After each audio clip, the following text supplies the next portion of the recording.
So I'm David Moss Jr. Every day I ground, partying, drinking, drugs, women, living for the world. Picks me up in the morning and drives me to church. You kidnapped me, man. Like, we went on a trip to Costa Rica with Paul Saladino. We're snowboarding. One of the guys is like, dude, let's go jump in that frozen river. It was like hit the reset on our life. I was like, I need more of that in my life.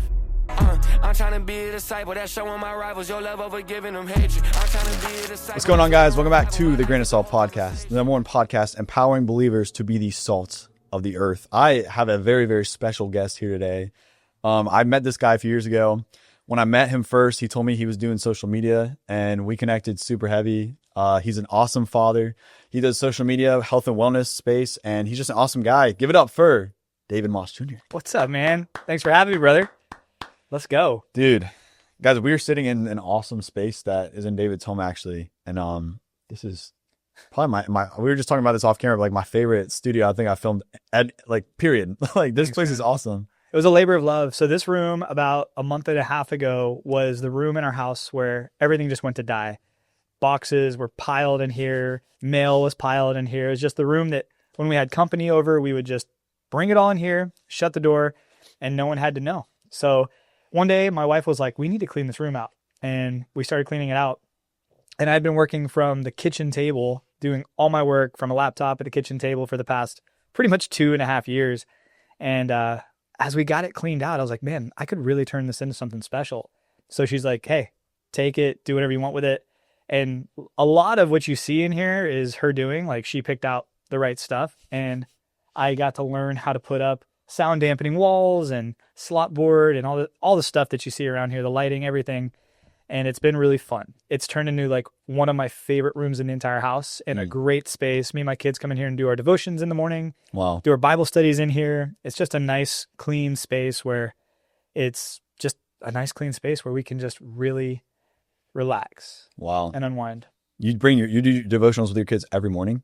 Every morning that I can. Yeah. Wow. Yeah, it's not like a super strict time of everything, but like this week, having them home, weekends when they're home, love to jump in here with them. And we like to do the Power Thoughts by Joyce Meyer. It's like a short, fun power thought devotional I've done for probably 10 plus years. I've bought a lot of those devotions and handed them out as gifts because it's just a devotional that no matter where you are in your walk, like it hits you right where you are. And I've really enjoyed it. Wow. Well, dude, thank you so much for blessing me to even come use this space and film with you. I just know the Lord is going to use this powerful conversation for someone who's listening right now. And, dude, yeah, it's been a minute also since we've just been able to sit down and like catch up. So I'm just excited, bro. Me too, bro. But like, first and foremost, like, could you just give everyone a brief overview of who you are, what you do? Why are we sitting here on a podcast together right now? Yeah. So I'm David Moss Jr. Not legally a junior. I should probably change that. Like, I'm not really a junior. It's crazy how it became part of my name.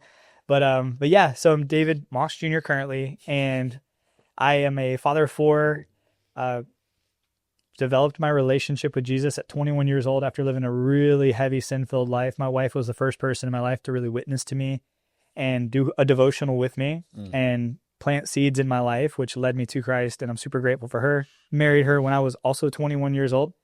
And best decision I ever made in my life. She's just been everything. And we have 4 amazing kids together. We live a very active, health-first lifestyle. And for 20 years, I was in the car business, living a not so healthy lifestyle. And I decided to leave that after 20 years of my career and become a full-time content creator. I make YouTube videos and Instagram videos around a lot of health and wellness products, modalities, and stuff like that. So I do a lot of experiments on myself. I'm not like a scientist or a physical therapist or a trainer. I don't sell apps or anything like that. I like to give my content to the world for free through YouTube.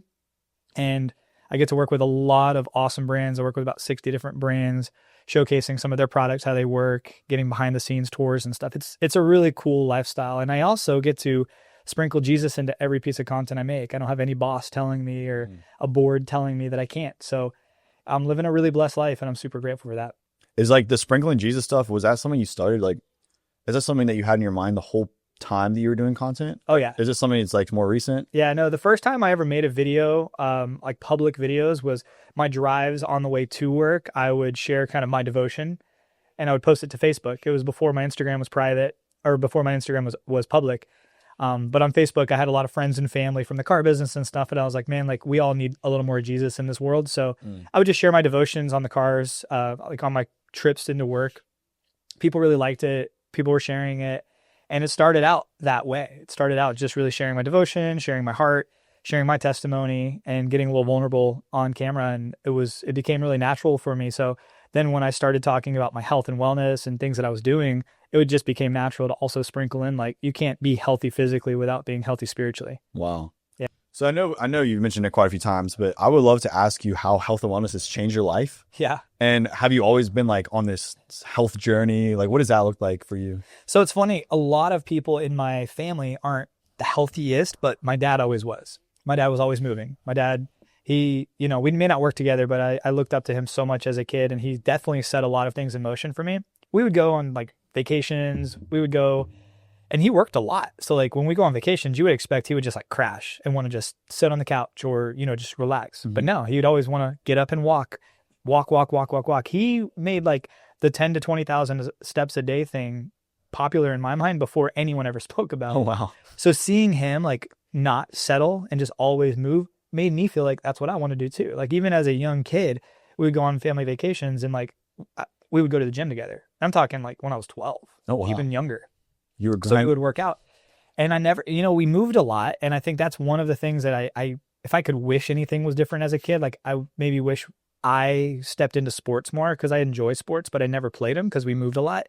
And that's my excuse, but like I could have played, but I didn't play any sports for school. I skated, I surfed, I wakeboarded, I did that stuff. I did all the action sports, but I never did football or basketball or any of that I really wish I would have now that I'm an old man. I look at all these kids playing, I'm like, God, that would have been so fun.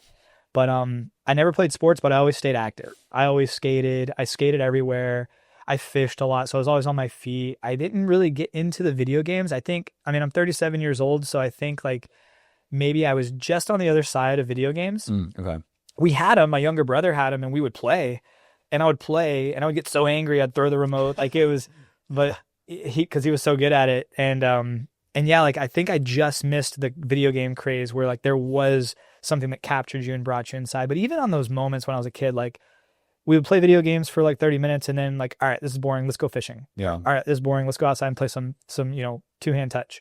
So we would play sports, just not for a team growing up. So I always stayed active. But what's crazy is like I was never introduced into like ice baths or any of that stuff. I would do sauna at gyms when I would go to a gym and stuff, and I loved it, but I didn't really know what it was doing. I would work out with people who were older than me and stronger than me, so that always pushed me. But then kind of flash forward, I went snowboarding with some buddies after my son Wyatt was born. And we're snowboarding, we're cooked, we're backcountry all day, having a good time. And then one of the guys is like, dude, let's go jump in that frozen river. I'm like, nah, man, we'll die. Like that's how you get hypothermia, right? And he's like, no, man, like let's go jump in that river. It'll feel good. It'll feel great. Be great. And he convinced us all. So me and all these guys, we go and we jump in this river. And I mean, it was like hit the reset on our life. And we're like, what was that? I was like, I need more of that in my life. So got home, built a cold plunge and posted that on YouTube. And then like, you built that with an aquarium chiller, right? Yeah. So you were ahead of the game on that. Yeah. I guess nobody else was really doing that then.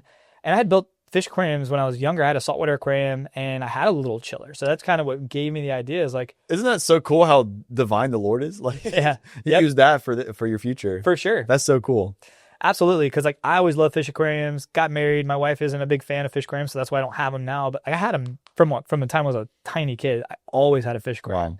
Always took care of them. And I would like catch bass and catfish and like create my own little ecosystem. It was so cool. I love that. Grow them and then release them. It was fun. But yeah, built a cold plunge with a fish aquarium, posted that on YouTube, and that kind of took off. And I did feel that imposter syndrome, like who am I to talk about like health and wellness? So I never really talked about anything health and wellness. I would just share how I would build a cold plunge and not really talk about things. Yeah. Matter of fact, in most of my early videos, I'm like, please don't subscribe. I'm not a health and wellness influencer. I'm just trying to show people how to build a cold plunge. Like seriously, some of my top videos, even today, are videos where I'm like, don't subscribe. I'm not a YouTuber. Like this isn't what I do. That's so funny. Because I was in the car business. I was just showing people how to build a cold plunge because it changed my life. And then shortly after that, with enough questions and enough influence from other people, I started just sharing other things like how I'm a dad of 4, busy man, and like how I've stayed optimally mid, but somewhat athletic. I mean, learned how to do a backflip this year, just always pushing myself physically. to try things that I shouldn't be able to do, but I am. So if I can do it, you could do it. If I can do it, others watching or listening could do it. So I just felt more confident in my ability to share. So I've expanded more from cold plunging, and it's been really, really fun. Yeah. I love it, dude. I would definitely say I'd see you as a health and wellness influencer now. Is that what you would say too? Yeah. I'll accept that now. I'll accept it now. Yeah. So on the trend of health and wellness, how do you think biblically as men, health and wellness correlates to, as men, how we should live our life? Do you think there is a correlation? Do you think there isn't? I think there's definitely a correlation. I mean, who am I to judge? Everybody's living their life. Everybody's doing their thing. But I will tell you this, like, I've been fat and unhealthy, ate nothing but fast food, and I've been super fit and eaten clean. And no matter what anybody tells you, you feel better when you look better in the mirror and when you're eating cleaner. Like, you do. You feel better. When you feel better, you can think better. You can think clear. You can have rhythms and routines that are more in line with what God's designed us.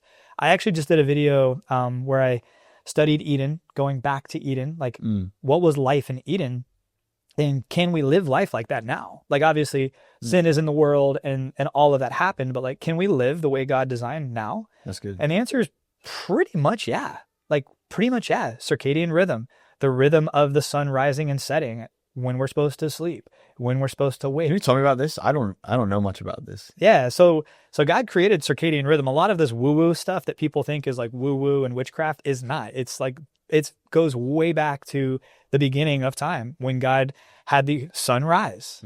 That's when we're supposed to rise. We're supposed to rise with the sun. Our bodies are attracted to the sun. That's why we get so much energy from the sun.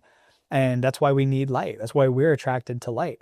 But also, when the sun goes down, we're not meant to have all these lights all around, street lights, car lights, lights in our house. Like, when the sun goes down, our body temperature should drop and we should fall to a pretty deep sleep pretty easily. The problem is we're looking at screens and we're looking at light, and we have all this artificial stimulation and these things. We shouldn't be binge watching at night, getting us all stirred up and riled up. We should be settling down and sleeping, helping us to recover, helping us to wake up and do the process all over again tomorrow with energy, with excitement, with Thanksgiving. The problem is we're burning the candles at both ends. So many people are. And taking just the circadian rhythm away, like talking about food too, we're supposed to eat foods that God's provided, right? God didn't provide an oven. Like, we're not really meant to bake foods. And in the beginning, now things changed. We messed up, we sinned, and now we have to eat manna bread. And yeah, there was bakings and all that stuff. But in the beginning, if we go back to Eden, like, we ate fruit and then meat. I mean, that's kind of what we're supposed to eat. Fruit, dairy, meat, foods of this earth that God's provided. That's my beliefs. And there's a lot of people that can say what they want about that, but I've been vegan.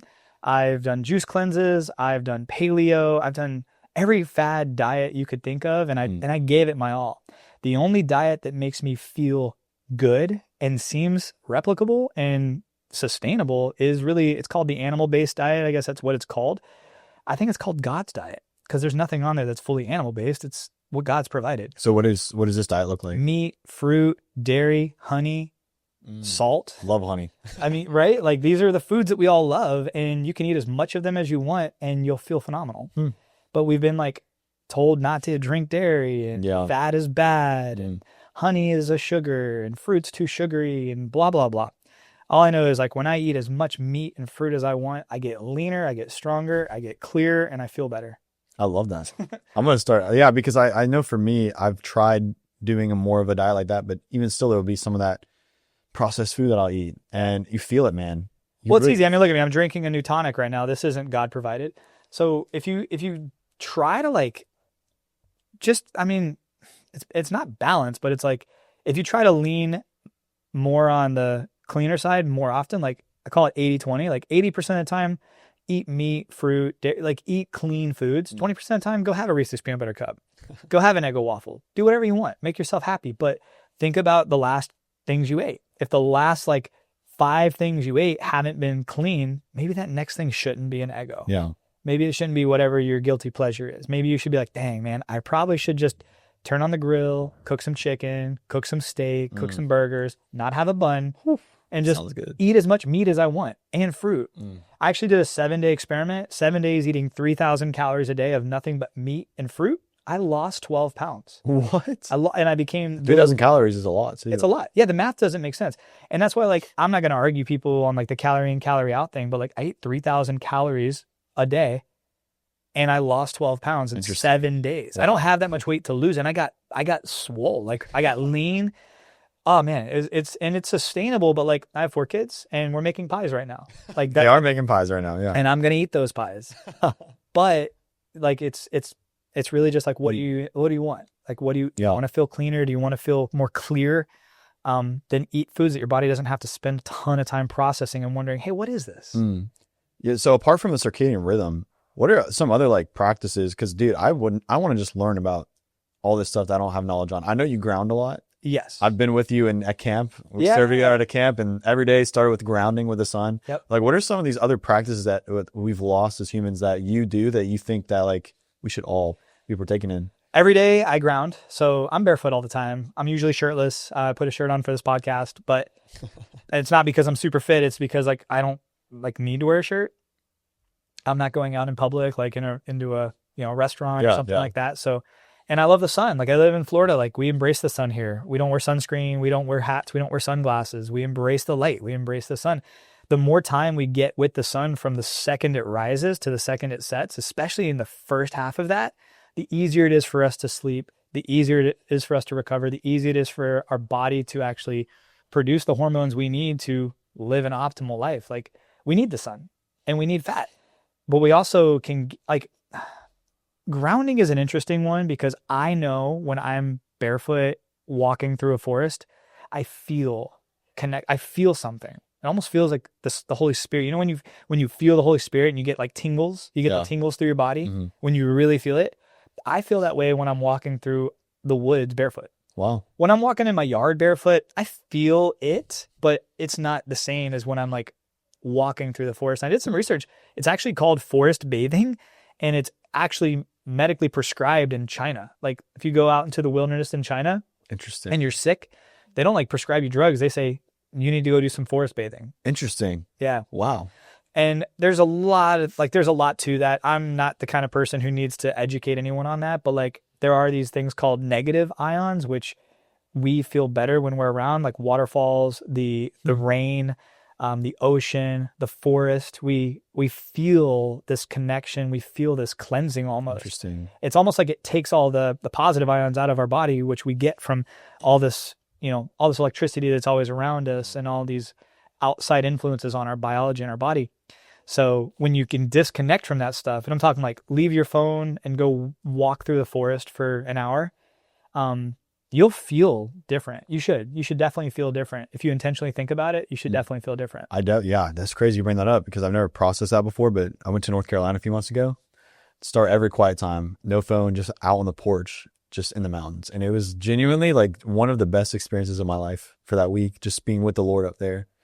Dude, they say that 2 days of camping, like 2 days of camping out in the woods, like away from technology and stuff, can completely reset your circadian rhythm. Dude. And even like reduce inflammation. Because your body's like constantly trying to deal with all this stuff and we don't do anything about it. So eventually like it just keeps building up until problems are, noticeable. But I think that once a month at minimum, everybody should go and just like do an hour walk through the forest or on the beach with no phone, no Apple Watch, no technology. Get away from it for an hour once a month minimum. And if you can, do it every day. Like the more you do it, the better you will feel. Wow. I'm going to try that. Like for real. Do it. Picture that. Absolutely. And imagine that quiet time that you did on the porch. Imagine if you just walked 10 feet and were sitting on a rock with your feet on the ground. That it would have just magnified it. But I love that. I don't ground intentionally. I'm always barefoot because I'm in Florida. I always have people making fun of me, but I love that. What do you think about like the people who hug trees? Is there like, is that kind of the same thing? Is there a science there? Oh yeah. So when we were in New York, last year we did a trip. This year we went on a trip to Costa Rica. We spent a week with Paul Saladino and a bunch of other people in the rainforest in Costa Rica. My kids came, my wife came. It was awesome. And we're barefoot, shirtless, in the sun, in the rain, in the rainforest. We felt unbelievable. And then we came home for one day and then flew straight to New York because me and Stacy raced our first high rocks there. And we're in New York and we rented an Airbnb in the heart of the city and you just feel wired. Like you just kind of feel this charge. You feel it. Like if you don't feel it, then there's a problem. Like you feel it. All of us felt it. And there's not a lot of ground that you can ground on. So I was like, man, like I wonder if there's anything to like grabbing a tree with two hands. I did some research and it looks like that's actually promising. So started doing it. Every morning we would just walk downstairs and just put our two hands on a tree for a few minutes. People would walk by us. The homeless people are like, look at these crazy people. But we put our hands on these trees and you can feel it. You can almost feel that same feeling. Interesting. That same feeling I was describing from like forest bathing, you could feel it. It's almost like your body's like, oh, thank you. We needed this. And there's some people who are like, there's nothing to ground me. And I'm sorry for those people. Like they must also be the same people who wear sunscreen and, you know, never get any natural sunlight. What's the dangers with sunscreen? Like what's the negative stuff with sunscreen? There's just like a rule that like, if you wouldn't eat it, don't put it on your skin. Same thing with like shampoos and lotions and stuff. Like if you wouldn't eat it, don't put it on your skin. Your skin is your largest organ. Your skin absorbs. Where do you think it goes? You take this white goop and you put it on your skin. Where do you think it goes? It goes right into your body. Is this also why people are conscious about like materials in their clothing? Yeah. What is the science with that? So it's the same thing. Almost every piece of clothing we wear, like the shirt I'm wearing is synthetic, but I'm not sweating. My pores aren't open, so it's not as bad. When you're sweating, when you're opening your pores, when you're getting hot, like I prefer to wear organic cotton because there's nothing that my body can really absorb that's going to be negative to my health. But when you're wearing synthetics, like a synthetic piece of clothing, spandex, nylon, polyester, it's plastic. Do yourself a favor and just go and like Google, how is polyester made? And watch the video on YouTube. You'll be like, oh shoot, I'm putting that on why am I paying for this? We're paying for garbage. Interesting. We're paying for garbage just because it fits cool and looks cool. Like wow. The polyester clothing, nylon and spandex clothing should be free. It should be provided, like because we're doing the world a service by helping get rid of plastics. Wow. Yeah, and I wear them. Like I wear them, so I'm not super obsessed with it. But like if I have a choice, if I know I'm going to spend 30 minutes in a sauna tonight, I'm going to wear organic cotton or nothing. Yeah. Because I don't need to wear that's like I don't need it. We don't need it. It's not doing us any favors. And sure, it would probably take a lot of time for your body to like actually feel negative effects of that. But like one of the biggest things I've noticed is when I started wearing organic clothing, when I ran my first marathon, I didn't chafe at all. I had no chafing anywhere.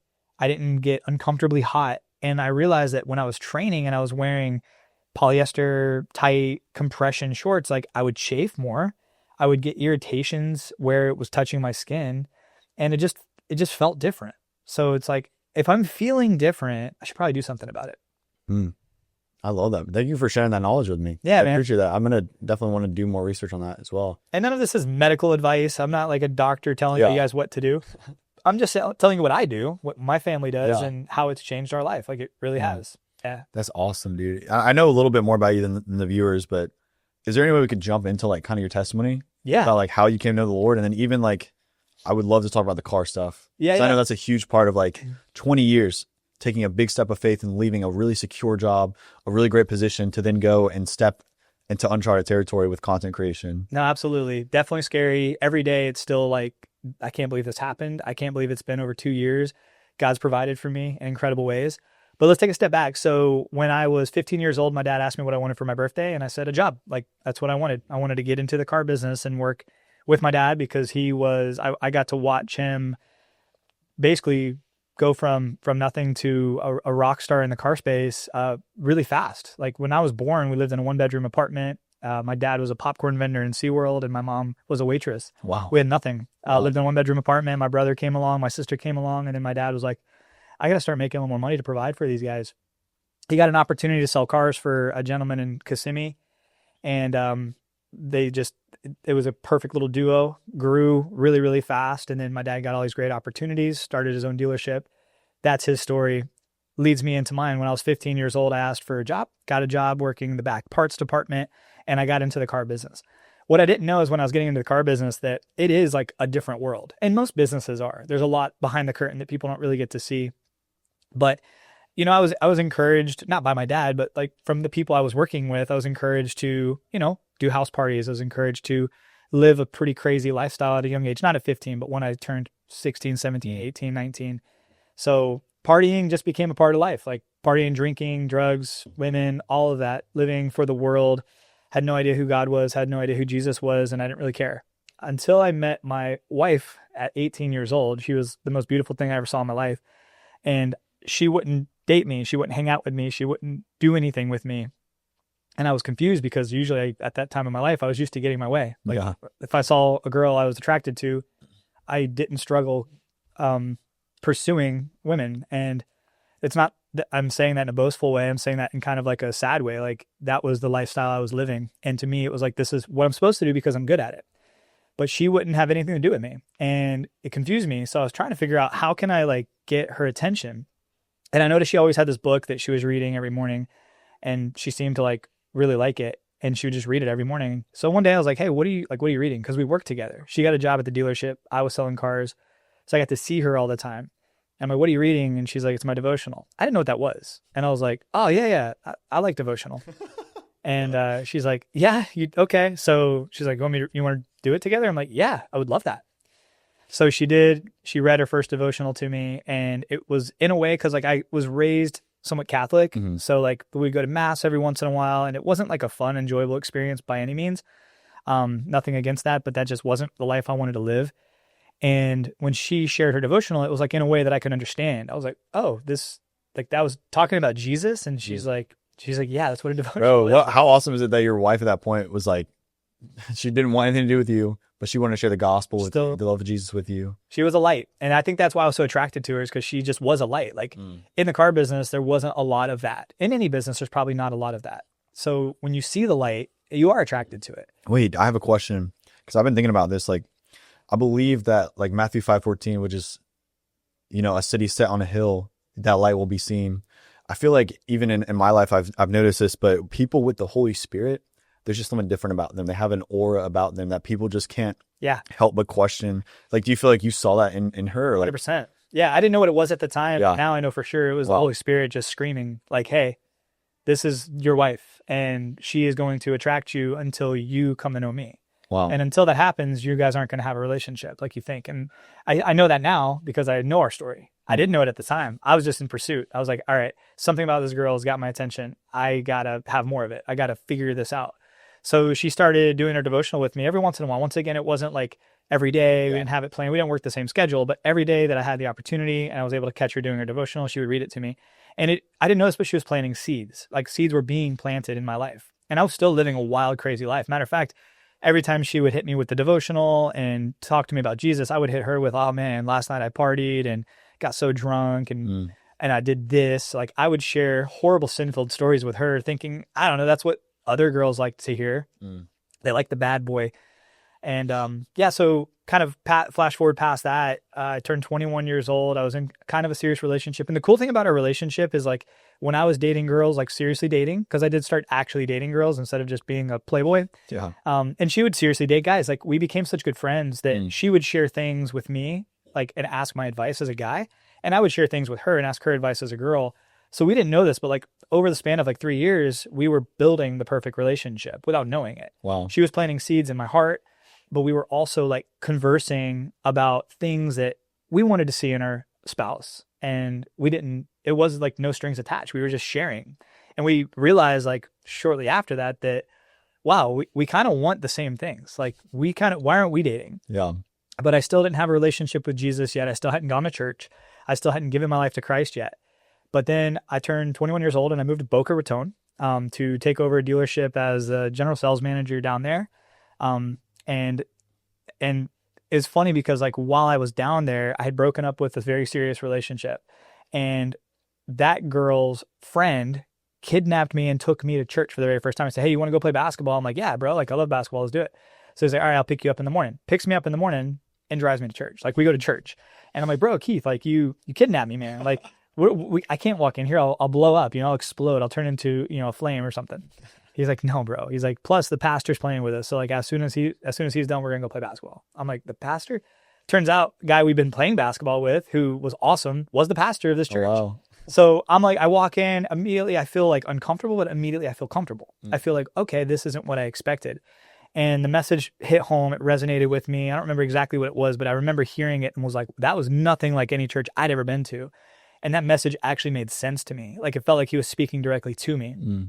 So at the end of it, I'm like, Keith, like bro, that's not cool that you kidnapped me and took me to church, but can we come back next week? Wow. You asked him. Oh yeah. Wow. Yeah. And I went from sitting in the back row, which Keith was comfortable sitting in the back row with me for my first time, and would move up, and eventually was in the front row. Hands lifted high. I had no idea what I was doing, but I was letting the Spirit just lead me until one day there was an altar call, and I walked up to the altar and cried my eyes out, snot running down my face, and gave my life to Christ. And the first person I called was Stacy. I'm like, babe, I'm like, I just gave my life to Christ, and I was crying on the phone, and she was just about to move to Africa to be a missionary. I signed a long-term lease in Boca Raton, and like days after that, I'm like, hey, before we move to Africa and before like we like set our new paths pretty straight, like why don't we just get married? And she's like, well, we should probably go on a date first. So she gave you the first date. So within weeks, I gave my life to Christ. I asked the girl of my dreams to marry me without actually going on a date. We went on a date. Then I pursued asking her father. That was a whole nother story. But my testimony's wrapped up in my relationship with my wife, because she was the light. She was the Spirit that really led me into the arms of Jesus. And I think we need more people like that in this world, to be bold and to be open and to be willing to talk to complete sinners who we know are pigs, who we know are slobs, who we know are lost, and still share the gospel and still be the light and still plant those seeds. And that's what she did for me. And it changed my life. Like everything in my life got easier. When I gave my life to Jesus, I felt weight just literally lift off my shoulders. And I've never felt that weight again. Every day I'm grateful for him, and I'm thankful for him because he took weight off my shoulders that I didn't think was even there. And now that I feel it, it's like, I'm so thankful for you. But yeah, that's my testimony. Dude, I love that. And like something that I really has highlighted to me is like Keith, that friend who was so persistent and pursuing, because Stacy was there as well, but like Keith is the one who like physically brought you there. Yeah. He even kidnapped you. He literally kidnapped me. It just speaks to me that's like a lot of times, even in college, like we have a big emphasis on evangelism. So we're always out evangelizing and like trying to, get people to pray the prayer or whatnot and like accept Jesus. And after that, like it can be lost. Yeah. And it just reminded me and stirred me up, like how important it is to be persistent with pursuing people one-on-one and like not just giving up on them. That's so. Are you and Keith still in contact to this day? We are. Yeah, I'm actually very proud of Keith. I hired Keith into the car business shortly after all that, and he rocked and rolled. He's kind of moved around a little bit. Central Florida, lives in Claremont, and I'm so proud of him, Keith. If you ever see this, actually, I'll share this with you once this is live. But like, I love you, bro. I'm so proud of you. He's now the general manager of a car dealership. Oh wow. And he reached out to me and asked me to pray for him when he got that role. And I'm just super proud of him, because it's not that he's just the general manager of a car dealership. Like that's cool, but he has the opportunity now to lead so many people, so many customers in his world, in the car business, to Christ. And wow. And I know he's doing it, and I know he will. Let's go. I know he'll continue. Wow. Okay. So you come to the Lord, you and Stacy, happily ever after. Now you're in the car business, you're just grinding. What happens next after that?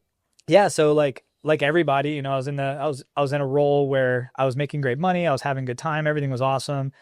We started having kids, started buying houses, not houses, but like we bought a house, the normal progression of life, getting a nicer car, getting a nicer house, kind of in pursuit of keeping up with the Joneses. I hate to say that, but that's kind of like what we were in. It was like, we don't want the biggest house, but we want to keep progressing. Mm-hmm. So we kept spending money on bigger things to impress people we didn't even really like. That cliche statement was really true.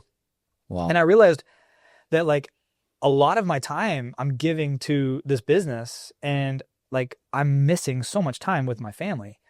But I didn't know what else to do. Like I was like, I'm good at this. I have a path. I have a plan. I'm going to keep going till I can get part ownership of this. And like that was my goal.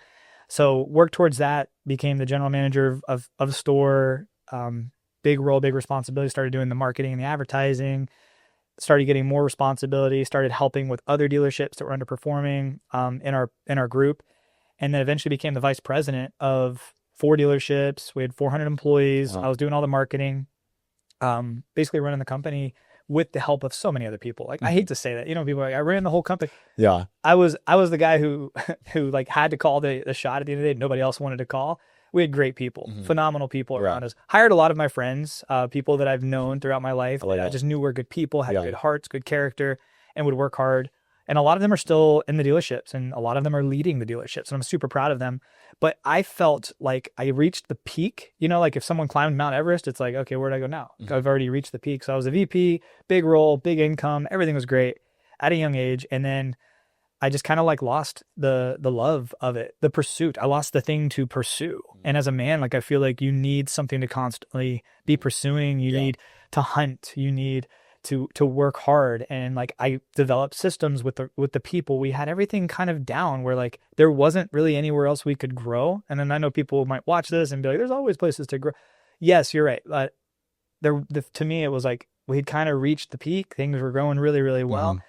And I didn't really see like a next step unless we bought more dealerships, got more problem dealerships that we could turn around. Everything was turned around. Everything was great. And I just kind of like lost fulfillment. And I just realized that every day I was putting 12 hours of my life into this business, which was great. But every 12 hours I was giving to the business, I was taking from my family. Wow. Yeah. And after COVID, my kids were homeschooled. We were living here on the lake, having a good time. And like, I would leave before they were up. I would get home and they were already going to bed. Like, wow. It kind of sucked. And I was like, man, like I know a lot of people live that life. So I'm not trying to say like, it's not a life that's normal, but I started thinking like, is there another way? And I had started making YouTube videos when COVID was going to shut us down in the car business, for the car business, not for me, not for health and wellness. And COVID didn't shut us down. I learned YouTube. It was fun. There's a lot to that story, but at the end of the day, I started making YouTube videos, and eventually I started videoing like life and posting it on YouTube just for fun on my days off, just so I had memories. And eventually, like some of the health and wellness stuff I was posting started really resonating with the world, and I had the opportunity to like make some money on YouTube. And I was like, I wonder if I actually pursued this, could I turn this into my job? And I did. And that's a whole nother story, but yeah, like that's kind of like the chapter of the car business. I was tired of giving away a lot of my time. So I decided to do something about it. Wow. Was it like super scary for you to step away from that? Yeah. Yeah. So a friend of mine, he's a public speaker superstar. His name is Glenn Lundy, called me the day after I quit and was like, how you feeling, bro? And I'm like, dude, I'm honestly feeling good, but I'm also feeling really, really scared.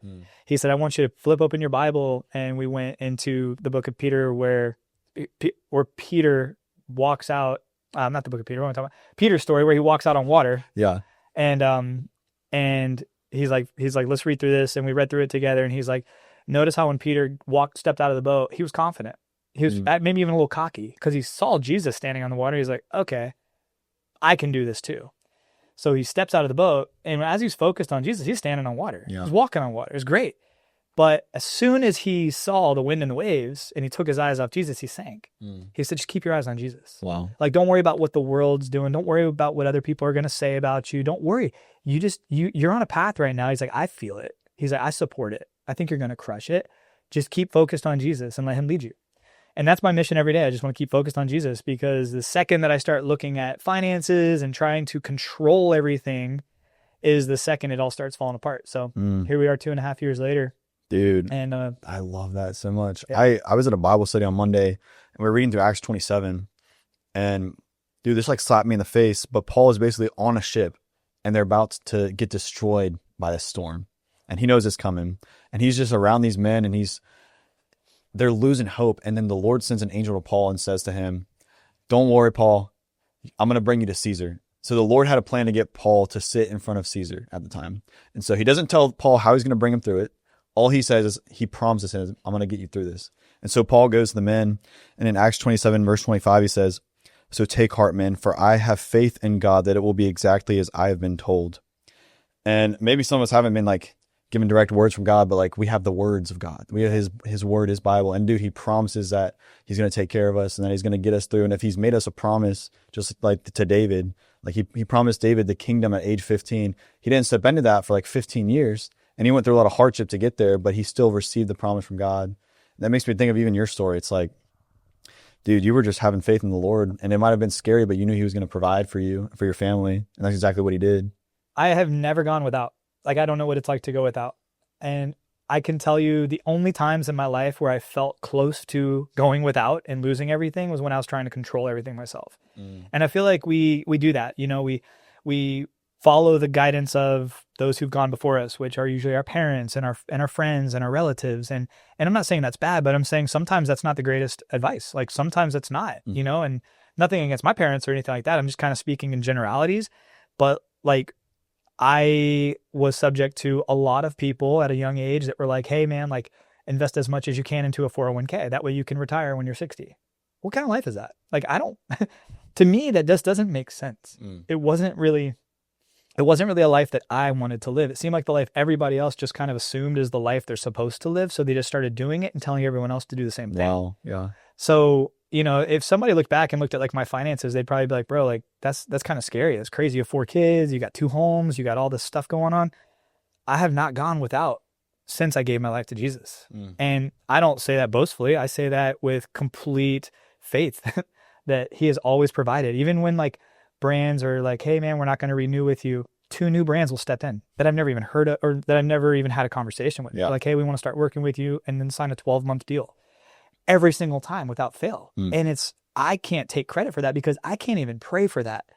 Every morning I pray the prayer of Jabez. That's pretty much my prayer. It's, Lord, bless me indeed, enlarge my territory, protect me from evil, and guide me. I pray that over my kids. I pray it over my wife. I pray it over my house, my finances, my friends, and my life. And it's changed. Like, I'll throw some different specifics in there, but I can't pray for the life that I'm living.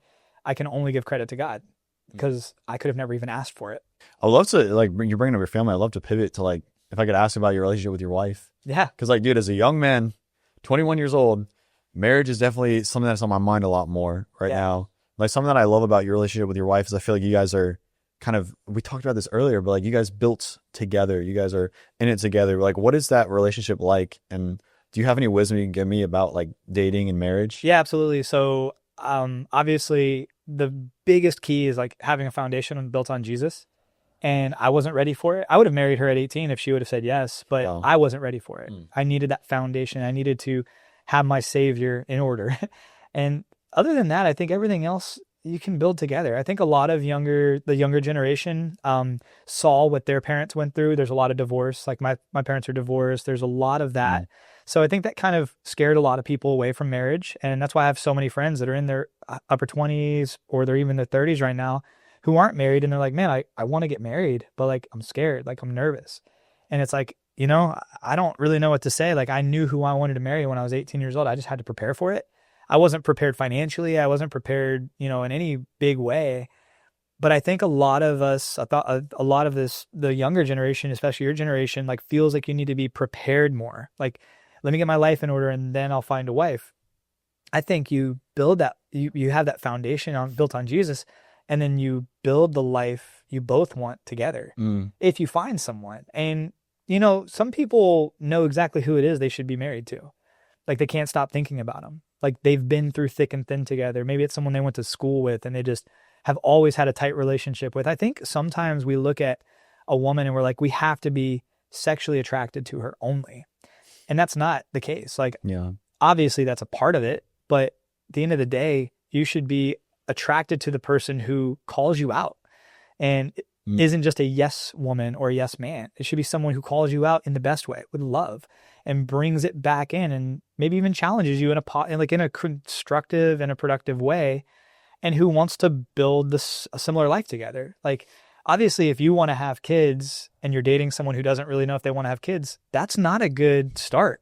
Not a good start. That's not a good start. If you know your design is you want to build a business together, do social media, if you know what your calling is, you need your spouse to support that calling, not challenge it. Yeah. And maybe they can challenge it in a productive way, or like, hey, like, if you really want to do this, shouldn't you do this? And they can help you build it.